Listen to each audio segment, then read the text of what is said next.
बिस्मिल्लाहिर्रहमानिर्रहीम, अस्सलाम वालेकुम, welcome to my YouTube channel maths with Afshan students. आज हम करेंगे एक्सरसाइज 7 भी। एक्सरसाइज 7 भी करने से पहले कुछ डेफिनेशंस है जिसके बारे में मैं आपको बताती हूँ, क्योंकि अगर आप वो समझ गए, आपको उसके बारे में सारे आपके कॉन्सेप्ट क्लियर हो जाएंगे, तो आपके लिए एक्सरसाइज 7 भी करना बहुत आसान हो जाएगा। तो पिछले पेज पे चलते हैं। 165 पेज पे आप देखें, यहाँ पे आपको सिमेट्री की डेफिनेशन नजर आ रही है, ठीक है, और कुछ शेप्स भी नजर आ रही हैं। आप देख रहे होंगे कि इन शेप्स में ये डॉटेड लाइन शो की गई हैं, ठीक है। तो आपके जहन में ये चीज आ रही होगी कि इन शेप्स में इन डॉटेड लाइन का क्या काम है। तो यही मैं आपको बता दूं कि dotted lines divide the figure into two identical halves. यानी हाफ जो होता है, ठीक है, हाफ की जो प्लूरल फॉर्म होती है उसको हम हाफ्स कहते हैं। अब ये जो डॉटेड लाइन आपको दिखाई गई है ड्रॉ करके, ये इसका मतलब ये है कि अगर ये देखें, ये शेप है, इसमें अगर ये वाली डॉटेड लाइन अगर इसको देखें तो ये इसके इस तरफ और इस तरफ दोनों पार्ट्स इक्वल हैं, ठीक है। और अगर इस लाइन को देखें तो यहाँ वाला पार्ट इस पार्ट के इक्वल है, ठीक है। तो हमने इनको इस तरह डिवाइड करना है डॉटेड लाइन के जरिए कि हमारे पास इनकी आइडेंटिकल शेप्स आ जाएं। यानी अगर हम स्केल की मदद से ये डॉटेड लाइन ड्रॉ करते हैं तो देखें, एक ये वाला पार्ट और एक ये पार्ट, ठीक है, इक्वल में कन्वर्ट हो चुके हैं। It means one half is reflection of the other half. यानी एक हाफ जो होगा वो दूसरे हाफ का रिफ्लेक्शन होगा। The dotted line are known as line of symmetry. यही जो डॉटेड लाइन है इन्हीं को लाइन ऑफ सिमेट्री कहा जाता है।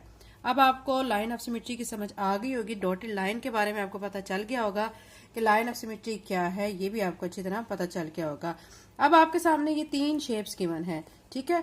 अगर हमने इनको इसकी सिमेट्री को शो करना है डॉटेड लाइन के जरिए, अब ये आपके सामने हाउस है, इसको अगर आप स्केल की मदद से देखें, यहाँ से डॉटेड लाइन शो करें, ये आपके सामने मैं शो कर रही हूँ। ये देखें, ये दो इक्वल पार्ट्स में क्या हो चुका है, डिवाइड हो चुका है। तो ये वाला जो पार्ट है, ठीक है, इस पार्ट का रिफ्लेक्शन है, ये लाइन ऑफ सिमेट्री कहलाएगी, ठीक है। डॉट के जरिए शो कर सकते हैं आप, ठीक है। अब यहाँ पे आपको ट्री दिया गया है, ट्री के अगर हम लाइन ऑफ सिमेट्री ड्रॉ करते हैं तो ये आपके सामने मैं लाइन ऑफ सिमेट्री ड्रॉ कर रही हूँ। देखें, ये पार्ट इस पार्ट का रिफ्लेक्शन है, मतलब ये दोनों हाफ में डिवाइड हो गए, हाफ ये वाला पोर्शन और हाफ ये वाला। अगर इसका देखें तो इसमें जो लाइन ऑफ सिमेट्री है वो काफी सारी बन जाती हैं। हम इनको कई पार्ट्स में डिवाइड कर सकते हैं। फर्स्ट पे अगर हम इसको डिवाइड करते हैं, देखें इस तरह मैं कर लेती हूँ डॉटेड लाइन, ऐसे डॉटेड लाइन, ठीक है। तो ये दो इक्वल पार्ट्स में कन्वर्ट हो गया। अब फिर मजीद मैं इसको यहां से ऐसे डॉटेड लाइन के जरिए इसको मजीद कन्वर्ट कर सकती हूँ, ठीक है। फिर एक और लाइन यहाँ पे ऐसे शेप में ड्रॉ कर सकती हूँ, इसमें भी मजीद ये इक्वल पार्ट्स में कन्वर्ट हो जाएगा। और फिर यहां से भी एक लाइन ड्रॉ करके ये डॉटेड लाइन, तो ये इक्वल पार्ट्स में कन्वर्ट हो जाएगा। ये चीज आपको क्लियर हो गई होगी। इसमें मतलब हम जो शेप है, अगर उसमें हमारी जो लाइन ऑफ सिमेट्री है एक से ज्यादा भी बनती है तो हमने बनानी है, ठीक है। ये चीज आपको क्लियर होगी कि इसमें करना क्या है। अब हम एक्सरसाइज 7B की तरफ चलते हैं। एक्सरसाइज 7B में देखें, first question, does the dotted line on each letter represent line of symmetry. Line of symmetry का आपको पता चल गया है, ठीक है। अब आपको ये लेटर्स दिए गए हैं, लेटर्स में आपने बताना है कि ये जो डॉटेड लाइन इनके अंदर ड्रॉ की गई है कि क्या वाकई ये लाइन ऑफ सिमेट्री को रिप्रेजेंट करती है या नहीं करती। इट्स मीन कि आपने ये डॉटेड लाइन को देखना है कि अगर दो इक्वल पार्ट्स में ये डिवाइड कर रही है दो पोर्शंस को, ठीक है, दो पोर्शन डिवाइड हो रहे हैं, तो इसका मतलब है कि ये लाइन ऑफ सिमेट्री है और उसको हम यस लिख देंगे। अगर वो नहीं इक्वल पार्ट्स में कन्वर्ट कर रही है तो इसका मतलब है कि वो लाइन ऑफ सिमेट्री नहीं है और उसमें नो लिख देंगे। अब बी शेप को देखें, ठीक है, ये आपको एक बी लेटर दिया गया है। इसको अगर ये देखिए, ये जो लाइन है इसके इस तरफ देखें इक्वल पार्ट है और इस तरफ भी इक्वल पार्ट है, यानी ये लाइन ऑफ सिमेट्री दोनों को इक्वल पार्ट्स में कन्वर्ट कर रही है, तो इसको हम यस लिखेंगे। डी लेटर को देखें, डी में भी जो लाइन है वो हमारे इक्वल पार्ट्स में कन्वर्ट कर रही है। देखें, इस तरफ भी इतना ही पोर्शन है, इस तरफ भी इतना ही पोर्शन है, तो इसको भी यस लिखेंगे। यू पार्ट, यू में देखें, इसको जो लाइन ऑफ सिमेट्री है इधर भी इतना ही इक्वल पोर्शन आ रहा है, यहाँ पे भी, तो ये भी यस आ रहा है। नेक्स्ट में वी में देखें, वी का भी इक्वल पार्ट में कन्वर्ट कर रही है, ये लाइन ऑफ सिमेट्री है, इक्वल पार्ट्स में कन्वर्ट हो रही है शेप, तो हम इसको भी यस लिखेंगे। डब्ल्यू, डब्ल्यू में देखें बच्चों कि ये जो लाइन ऑफ सिमेट्री है, ठीक है, यहाँ पे जो पोर्शन है वो ज्यादा बन रहा है, इस तरफ पोर्शन कम रह रहा है, ठीक है, इक्वल पार्ट्स में डिवीजन नहीं हो रही, तो यहाँ पे हम नो लिखेंगे। यहाँ पे इक्वल पार्ट में डिवीजन हो रही है तो इधर हम यस लिख देंगे, ठीक है। अब जेड वाले लेटर को देखें, अब इसको हम देखेंगे तो इस तरफ जो पोर्शन है वो इस तरफ पोर्शन का रिफ्लेक्स नहीं करता, यानी अगर आप देखें इसको इसके साथ जोड़ेंगे तो ये शेप नहीं बनेगी, तो इसको हम नो लिख देते हैं। वाई लेटर को देखें, इस तरफ जो पोर्शन है वो देखें कितना सा है और इस तरफ देखें पोर्शन कितना है, ये लाइन ऑफ सिमेट्री नहीं है, तो यहाँ पे नो लिखेंगे। एम लेटर में देखें इक्वल पोर्शंस है, ठीक है, ये हाफ इस तरफ है हाफ इस तरफ है, इट्स मीन कि ये लाइन ऑफ सिमेट्री है, इसको यस लिख देते हैं। क्वेश्चन नंबर 1 कंप्लीट हो गया। क्वेश्चन नंबर 2 करते हैं। Draw the line of symmetry in the following illustration. ये आपको 3 शेप्स दी गई हैं, इनमें आपने लाइन ऑफ सिमेट्री को ड्रॉ करना है। बहुत इजी क्वेश्चन है। इसको शेप को आपने क्या करना है, लाइन ऑफ सिमेट्री ड्रॉ करके इक्वल पार्ट्स में कन्वर्ट कर देना है। अब ये फ्लावर की शेप है, आपने लाइन ऑफ सिमेट्री ड्रॉ करनी है, तो आप क्या करेंगे कि आप स्केल की मदद से ऐसे डॉटेड लाइन के जरिए लाइन ऑफ सिमेट्री शो कर देंगे। ये देखें इक्वल पार्ट्स में कन्वर्ट हो गया। अब इसको भी आप इसी तरह कर लें, इक्वल पार्ट्स में कन्वर्ट, इसको भी कर लिया है। और ये एप्पल को देखें, एप्पल को भी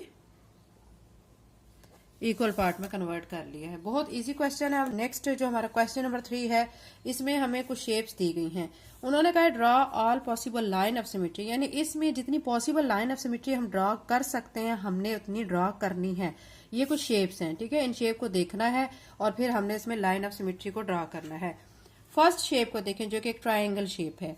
अगर मैं इसको ऐसे इसमें डॉटेड लाइन लगाती हूँ, यहाँ पे देखें, ठीक है, तो अब ये इक्वल पार्ट्स में कन्वर्ट हो चुका है, यानी हाफ ये इक्वल है, ये भी हाफ इसके इक्वल आ जाएगा, यानी इस लाइन को और इस लाइन के इस तरफ जो पोर्शन है वो दोनों इक्वल पार्ट में कन्वर्ट हो गए हैं। इसको अगर हम मजीद अगर इसमें लाइन ऑफ सिमेट्री अगर मैं ऐसे ड्रॉ करती हूँ तो ये वाला पोर्शन बड़ा सा हो जाएगा और ये छोटा हो जाएगा, तो इसमें मजीद लाइन ऑफ सिमेट्री हम इसमें ड्रॉ नहीं कर सकते हैं। सर्कल शेप को देखें, इसमें लाइन ऑफ सिमेट्रीज काफी सारी हो सकती हैं, ठीक है, तो यहाँ पे देखें एक तो ऐसे आ जाएगी, एक ये लाइन ऑफ सिमेट्री हो गई और एक ऐसे भी हो सकती है इसमें,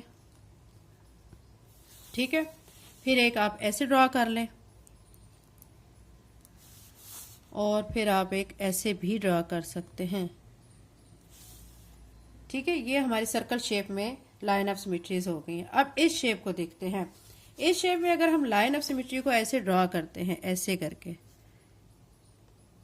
ये हमारी लाइन ऑफ सिमेट्री है, जो इधर भी और इधर भी जो पोर्शन हमारा इक्वल आ चुका है। लेकिन अगर मैं इसके अलावा कोई लाइन ड्रॉ करती हूँ, देखें अगर मैं ऐसे ड्रॉ करती हूँ तो इस पोर्शन में देखें ये पोर्शन इस पोर्शन का रिफ्लेक्शन नहीं होगा, एक जैसे पार्ट नहीं होंगे, तो इसमें हम मजीद कोई भी लाइन ऑफ सिमेट्री को ड्रॉ नहीं कर सकते हैं। नेक्स्ट फिगर को देखें। इस फिगर को हम कैसे कर सकते हैं, इसको एक तो मैं ऐसे भी लाइन ऑफ सिमेट्री के जरिए इसमें ड्रॉ कर सकती हूँ, ये एक लाइन ऑफ सिमेट्री ऐसे आ जाएगी इसमें, ठीक है। दूसरी ये देखिए अब एक पोर्शन इस तरफ हो गया है, ये वाला, ये पोर्शन इस पोर्शन के इक्वल है। अब एक मैं ऐसे भी ड्रॉ कर सकती हूँ, ये भी लाइन ऑफ सिमेट्री है, ठीक है। यहाँ पे भी देखें ये वाला पोर्शन इस पोर्शन का रिफ्लेक्शन है। अब नेक्स्ट में देखें, यानी इसमें इसके अलावा मजीद हम लाइन ऑफ सिमेट्रीज ड्रॉ नहीं कर सकते हैं। यहाँ पे अगर आप लिखना चाहें कि लाइन ऑफ सिमेट्रीज कितनी है वो भी आप लिख सकते हैं, लेकिन क्वेश्चंस में हमें ये नहीं कहा गया है कि आपने लाइन ऑफ सिमेट्रीज भी बतानी है। जस्ट उन्होंने कहा कि draw possible line of symmetry, तो हम सिर्फ पॉसिबल जो लाइन ऑफ सिमेट्री है सिर्फ वही ड्रॉ करेंगे। ये वाली शेप देखें, इस शेप में हम ऐसे करके एक लाइन ऑफ सिमेट्री ड्रॉ कर सकते हैं, ठीक है। ये इस वाली फिगर को देखें, हम इस फिगर को ऐसे कर सकते हैं, लाइन ऑफ सिमेट्री यहाँ पे ऐसे ड्रॉ कर सकते हैं। ये एक लाइन ऑफ सिमेट्री हो गई है। मजीद अगर हम इसमें ड्रॉ करना चाहें तो एक और ड्रॉ कर सकते हैं, तो ये हमारी इक्वल पार्ट्स में 2 पार्ट्स में कन्वर्ट हो जाएगी, ठीक है। एक्सरसाइज हमारी 7 भी कंप्लीट हो गई है। नेक्स्ट वीडियो में इंशाल्लाह नेक्स्ट एक्सरसाइज करेंगे। चैनल पे नए हैं तो चैनल को सब्सक्राइब कर लें, वीडियो को लाइक करें। थैंक यू एंड अल्लाह हाफिज़।